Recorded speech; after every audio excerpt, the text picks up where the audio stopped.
Hey everybody, welcome back to my channel, Phil's Stuff. Today this is partly a video on sort of like an extracting setup, but it's also kind of a how-to for our local beekeeping club, because some of this stuff is part of a new kit we've made up for them, so that anybody who's in our club can borrow this kit, which gets you like an uncapping tank, hot knife, strainer, capping scratcher, and then we've got our manual two frame hand crank extractor. I've got a 20 frame electric, but I'm going to show how partly how I built the tank that we're going to use. I was originally going to order an uncapping tank. Sorry, it's kind of noisy in here. There's a bunch of loose bees. It always happens at extracting time. So I was going to order an uncapping tank for the club, but it was like 150-ish bucks for the uncapping tank, which I didn't think was that bad. But then they were sold out at the place where I wanted to get it from. And this other place that had it in Ontario, they wanted 100 bucks for shipping of the stuff, and I just thought it was ridiculous. So I went ahead and ordered our club the hot knife and capping scratcher and a strainer, and then I've built the uncapping tank. So I'm just going to grab the camera and I'm going to walk you through my own setup, but also a lot of this stuff is going to be used by the club, so anybody who's in the club and wants to know how to use the gear, here's how it's going to work. Okay, so what I've got is a 20 frame Dadant radial extractor with variable speed motor. That comes out of this honey gate into our first strainer, which is reasonably coarse, gets most of the wax, cappings, bee parts, all that kind of stuff. Then we'll pour those buckets into these other ones here. So these are sort of your standard two-stage strainers that you'll see from most beekeeping supply places. So we've got a very fine mesh on the outside one and a coarser mesh on the first stage. And I have 3 of those so that I can kind of keep ahead of things. This one goes fairly quick and strains through easy. These ones, they have a tendency to kind of, after a while, the very fine strainer gets gummed up and they're slow to go through, and eventually you have to clean them. So for starting, for uncapping, what I've got basically, I'll put an upturned lid on the bottom just for when things are, you know, kind of leaking through. So on the top here, this is, these are just my supers of honey ready to be uncapped. So this is the uncapping tank that I've made, and I've just set it up on a couple of honey supers. Seems to be about the right height for me. So this was a Sterilite, and I mean, you can get all kinds of different sizes of these things. You can see this one, 23 by 18 by 13. Roughly. So basically what I've got is I've got a deeper one, and then inside of that I've got a shallower one. And so I've gone ahead and I've taken the lid and I've cut it in half. So unfortunately you kind of have to pop these up a bit, but so I've cut it in half. So if I need to put a top on it, I can. Okay, so you can see this is the shallow one, and basically all I've done is drilled a whole bunch of holes in the bottom. And I used to have a different steel screen that had a bunch of holes this size in it, and with a wooden frame, and that worked perfectly fine. And then this piece here is just a piece of wood which has been screwed on the underside. So you can see what we've got here. We've got a shallow and a deeper one, and that just sits right in there like that. So that's our uncapping tank. And then I've gone ahead and I've made up, because it's plastic, I used to always rest my hot knife on the edge of my other one like this, right? But obviously there's a lot of issues with potentially going through the plastic, and just because we're going to be loaning this one out to club members, and they're probably not going to think necessarily of that, I've made up this little gizmo. So all this is, so I've just taken a piece, of 2x4, and I've cut kind of a recess in this side, and then I took the router, cut another one on that side. Just got to figure out where it fits, and it just fits in right like that. Okay, and all that is basically, that is just a cradle for my hot knife. So when I'm not using it, it goes there. Down here, and this is something I made up new this year for my own setup, and I'm not sure if I'm going to loan this out to the club or not, but maybe if I'm not using it. So all it is this is where you plug in your hot knife, okay, and then it's just operated like, so that turns your hot knife on, that turns your hot knife off. I do find they sometimes they overheat because they're not, it's not like a super amazing thermostat controlled version. So if it starts to get too hot, I can turn it off. Also, if I'm loading the extractor, I can turn it off. So uncap my frame here, and then from there my frame goes into this super here. So these are just two supers on top of an upturned cover with a bit of a spacer block through. And that's just so this super isn't sitting in the bottom. And then I've got a little block, like a little ceramic heater in here, blows hot air. And again, it's raised off the bottom because this is going to be dripping lots of honey in here. Once I've uncapped a frame, stick it in here, and then that keeps it nice and warm, so it's going to flow really well. And also this heater, also I have it going all the time. I just turned it off because of the noise. It heats the room up, so it keeps it really warm in here, which just makes it easier. And then so from there, they go straight into the tank.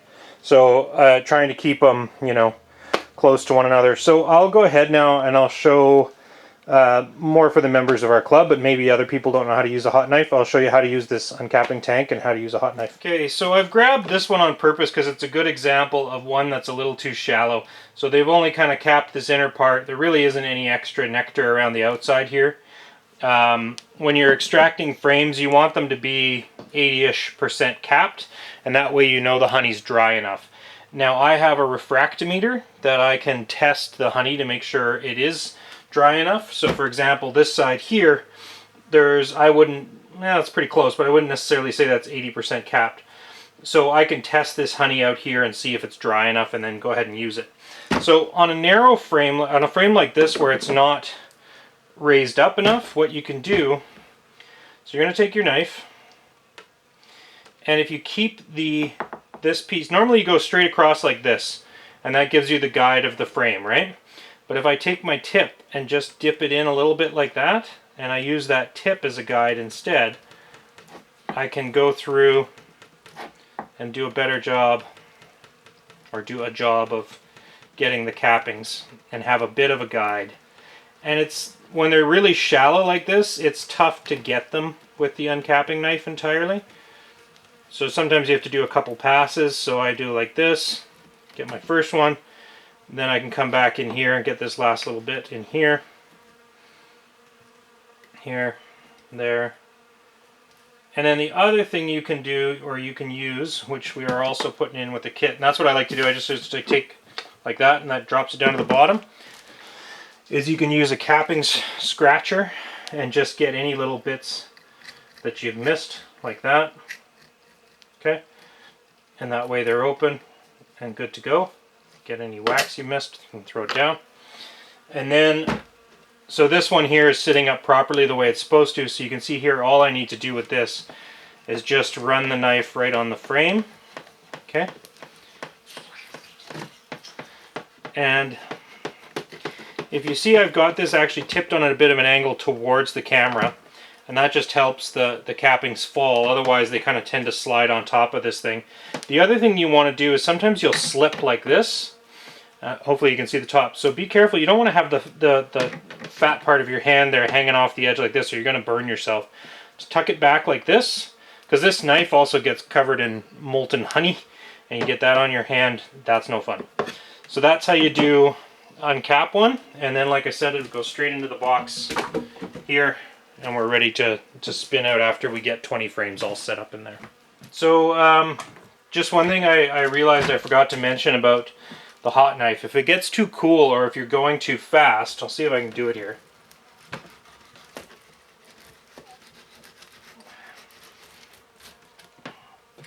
Didn't really do it. Maybe a little bit at the top.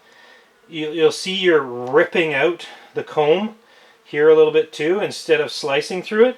So you want to move at a speed that it's not burning or caramelizing the honey, obviously, but not so fast that you're ripping out your comb. The whole point of these things, or a good point of them, as opposed to, you know, like if you had a frameless thing you had to crush it, is you save all this drawn comb. Drawn comb is by far your best resource in an apiary, because it takes 8 pounds of honey to make 1 pound of wax. So if the bees don't need to make all that wax, they've saved themselves a lot of effort. Okay, another thing I realized I forgot to mention, when you're holding the knife, you want to hold it at about a 30-degree angle. If you hold it at 45, it'll actually, you can start cutting into the wood, and it just seems to pull down more. So it's probably not even 30 degrees, it's probably more like 15, 20 degrees. So not flat. You want the angle to kind of pull you in. And when you get a thick one like this, you can try and skim the top a little more. Personally, I like to bring them back to level as like a reset for next year. So then they're all good to go. And I might even just take the knife and try and cut this off the bottom if I want, but I could scrape it later. So now I'm all reset back to 0, so when I put them in next year, they're all the same. And eventually, if you get enough frames that have foundation, or drawn foundation in them, then you can start running 9 or 8 frames in your honey supers, and then you get nice big thick frames that are super easy to uncap. And then you can go really shallow like this and just try and take the capping off and leave it thick on purpose. All of this honey, the reason we have those holes, obviously, all of this honey that goes down into the bottom is still completely usable good honey. And so it's going to drain out, leave us the cappings at the top, drain into the bottom. Eventually, once it shows up, I've got a honey valve on order. We'll put a honey valve on the edge of the tank, and then you can just drain it right out. Okay, so we've got our extractor all filled up. And I thought maybe I'd give you a few tips for people who, if you just got one of these and you haven't used them yet, maybe you've always used an old 2-frame hand crank or something like that. So the one that our club loans out is a 2-frame, and they're called tangential, meaning basically the frame is against the outside flat like that, and so it pulls the honey out of one side. You spin it around, it pulls the honey out of one side first, and then you have to flip this basket over and it pulls it out of the other side, and it's a lot slower. These are called radial, so all of the frames go in towards the center like this. And you may not have ever noticed it before, but the cells in a honey frame are actually on a slight angle down like this. That's an exaggeration, obviously. So when you put them with the spine on the outside here, the top piece on the outside, and you spin it, they all follow that slope and the honey comes out. So, a couple of tips with this, with your extractor. So even if you don't have a full load of frames, put in a full load. So take some empty frames and put them in there. The frames help stabilize each other. The other thing you're going to want to do if you don't have a full load, or even let's say if you have a number of frames that are slightly lighter for whatever reason, maybe they've only kind of filled in the center portion of them, you're going to want to make sure either the empty ones or those partial ones are equally distributed throughout there. What you're trying to just do is distribute the weight. It's like an old school washing machine, top loading washing machine. If it gets all the weight off to one side, then it just goes wah, wah, wah, wah, and the thing goes crazy, right?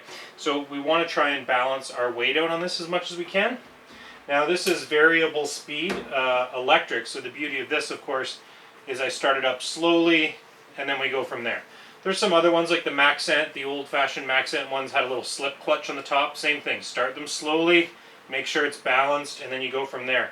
So we're going to start this one up, and after I've got it going at a reasonable speed, and it's all balanced and everything, then all I do is I go back to cranking out frames, cutting the cappings off frames, making sure they stay warm, and then we're going to swap it. And then these ones, they come straight out of here, and I got another upturned cover over there, and they go into that. And what you're going to do with your frames after they're spun out, they're still a little bit sticky on the outsides and whatever. All I do is I put them back on top of the hives. What you want to do is make sure you don't leave them there for long. Like probably 8 hours is good enough. I wouldn't leave them any longer than overnight. Otherwise, what happens is the bees start loading them back up with honey, right? Especially a lot of times they'll be moving stuff up from the brood nest up into the honey supers, so you put them on overnight, they got nothing else to do, they start moving honey up, right? So don't leave them on for too long. The bees will clean those all up completely dry, and then you can put them away for storage for the winter. So we're going to get this going.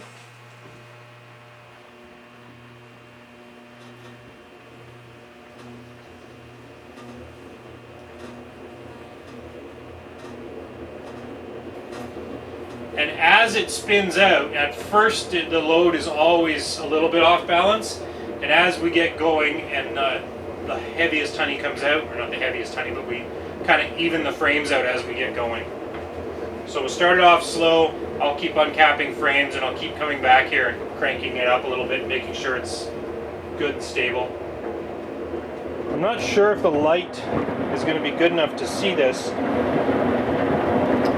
wonder how I can do this better. So maybe you can, yeah, you can sort of see it there. So you can see there's honey already on the outside of the tank, and it basically is just whipping off there to the outer wall, and then it's going to slide down that outer wall, and eventually we're going to open up this honey tank, honey gate on the front, and it'll go through the strainer. And you'll notice I got black plastic on the floor. I do this in a section of my shop, and it's an area I use for storage normally, but it's just a plywood floor. So I throw down plastic on the floor, and then when I'm all completely done harvesting, I'll drag this piece of plastic out to the grass. The bees have a heyday on it, and then I toss it or use it for something else if it's clean enough. Okay, so this one's totally spun out. You like I said, you bring the speed up slowly, and once you get kind of up to your upper speed, you just let it go for a little bit. You can look down the sides in between the spinning part and the wall and see if any more honey is whipping out there, and that way you know if you're done or not. You can always just turn it off and look, but basically your frame should feel very light. And I'll sort of show you one here. There's a good one, that's a good one.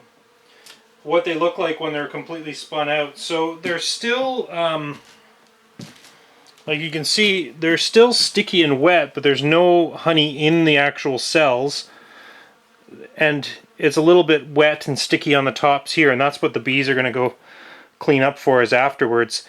And every once in a while, it's like you'll miss a side. You forget to uncap an entire side. You usually notice early because the whole thing gets off kilter. And you can just put it to the side and do it later. And the other thing, like I was saying, the other reason you gradually speed up as well, let's say you use wax foundation. So I use all plastic foundation inside of wooden frames.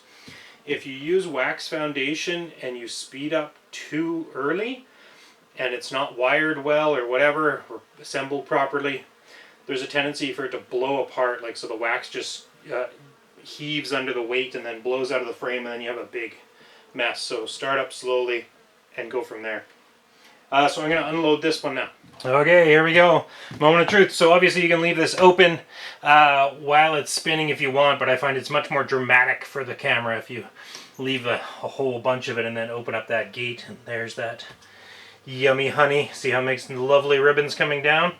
So we're going to leave that, and it's going to go through the bucket. You'll see it's pretty good uncapping job, but you'll probably see things like, you know, the odd bee part, wax glumps and things like that from uncapping. And yeah, so after we've done that, like I said, then we're going to go into the secondary strainers. Yeah, so like I said, that'll go through that primary strainer. Then we'll go through the very fine strainers, and that's all we do to it. Then we bottle it. One other thing we decided to include in our package for our Smithers Beekeeping Club is just a bottling bucket. So standard bucket, the lid goes on top with a honey gate on the front. Be careful not to over tighten these screws, just finger tight.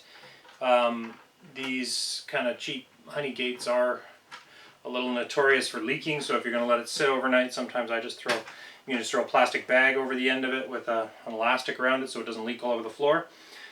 So what I find, you pour your strained honey into this bucket, let it sit overnight, and all the air and bubbles and foam will float to the top, and then you can bottle up nice clearer honey. When you get this, just so this piece doesn't get damaged because it's kind of sticking out and breakable. It'll come to you like this. So just the hole in the bucket, and this will be inside. And this is quite simple. Put it through the hole and then fasten the nut onto the back on the inside. Don't over tighten it. There is a rubber O-ring on here, so it doesn't need to be super tight to form a good seal. But yeah, good and snug, but don't crank the crap out of it. The only other thing, we did decide to include one of the rainbow plastic scrubbies. So use that on to clean the knife. Remember, don't submerge the knife. Do not use it to clean the uncapping tank. The uncapping tank is quite actually sharp on the inside from all these the holes we've drilled, kind of the little plastic bits that are sticking up, and maybe that'll dull over time. But if you use the plastic scrubby, it just shreds it. So you know, do yourself and your plumbing a favor. Take that uncapping tank after you've pulled all the wax out of it. Spray it off good outside with a garden hose, like not a pressure washer, garden hose.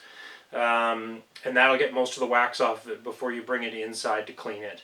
All of the stuff, clean it with, you know, warm hot water, with soapy water. Do not use bleach or chemicals or all kind of stuff like that. Nobody else wants their honey to be contaminated with that kind of stuff. So warm soapy water and give it a rinse, and get it back to us the same way that you got it so that the next person can use it. Okay, so a note for people in our club, like I was saying. So this is my own hot knife. We're getting one that looks similar to it. When it comes time to clean this thing, do not submerge it in water, okay? You can run some water over this part of the blade if you want. Now, depending on the quality of the knife we get, we're getting it from Amazon. This one was from Amazon. I've been happy with it. This joint here might not be sealed up so well, so you want to be careful with water there. Definitely don't submerge it up past here in water. To clean the blade, because it will get kind of, you know, caramelized honey and stuff like that on it, especially if you forget to turn it off while you're using it. Do not use steel wool, Brillo pads, 80 grit sandpaper. We're going to put one of these in the kit just so you don't mess them up. These are the best little scrubbies there ever were. They're plastic based, so obviously don't use it when it's smoking hot, but you can use it when it's warm. So plug it in, get it warm a bit, and then you can just scrub it down like that. Run a bit of water on it, you know, get it nice and clean, give it back the way you found it.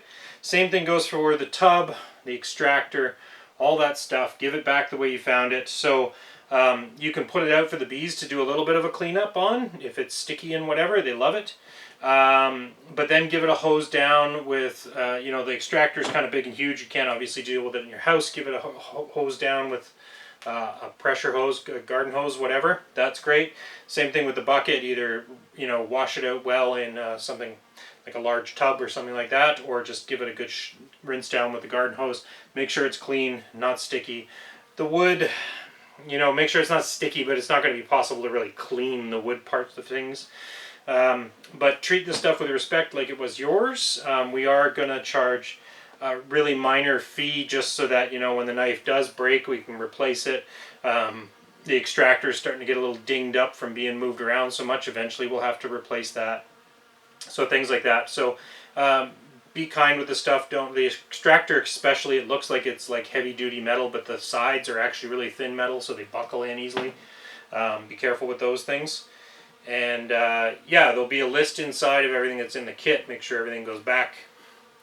It's pretty simple. So yeah, hopefully that helps people out on what on some ideas for extraction setup of your own. Like I said, this is just what I do. I'm pretty small scale. If you were bigger, you might have an uncapping machine and a whole bunch of other machines. But this is what we do here. And yeah, if you're part of the club, you can borrow this setup. Like I said, there's going to be a small fee for it, and it's probably going to be a max loan of like 3 days because a lot of people are interested in using it these days. And thanks very much for checking out the channel. I'll put a link to some of the products that you can get off of Amazon on the description. And then if you like what I'm doing, this is all about stuff that I do. So beekeeping is one of those things. Also into woodworking, hunting, homesteading, a whole bunch of stuff. So you can subscribe to the channel if you're interested too. Thanks very much, and we'll talk to you later.